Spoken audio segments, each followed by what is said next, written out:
Hello everyone, my name is Marisol Rattray and I will be going over the questions for our video blog on the informative speech.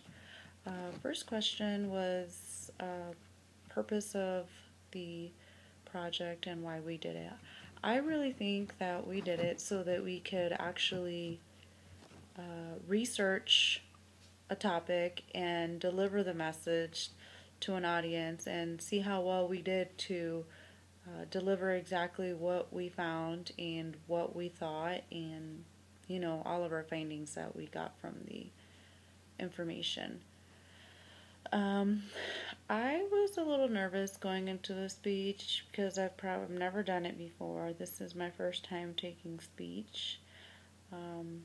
Especially online, you never know what you're getting into, so I was a little skeptical at first, but I think with the time and maybe more research,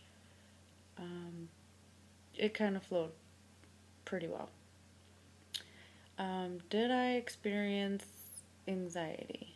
Well, not as much as I did with our intro speech. I've actually been getting a little bit better.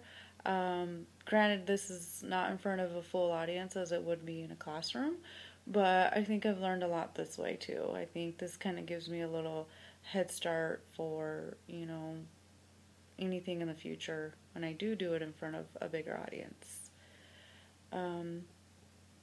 My technology, I would say, was adequately prepared.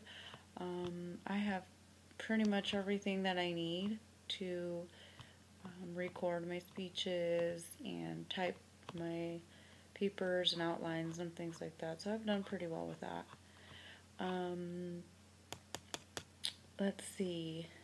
In terms of the structure and organization, I think the easiest part is always my transitions and conclusions.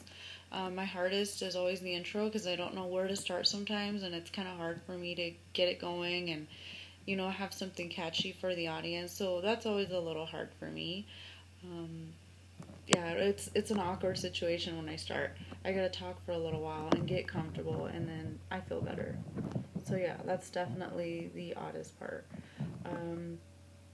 I guess the way I considered my audience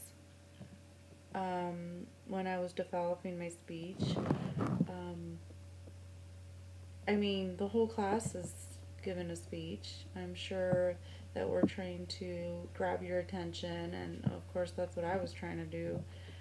Something that was interesting. I made sure that I picked topics and research sites that were interesting that people would probably never know about, or something new. So I guess that's how I kind of chose how to prepare for my audience.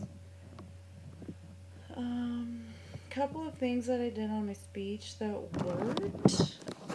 My outline was one of the best things I did. I loved the outline. I think I'm going to start doing that going forward now because that was the best. Other things was just to relax and not be so tense. So yeah. Lastly, what I've learned in the book was probably on page 33 about speech anxiety, of course.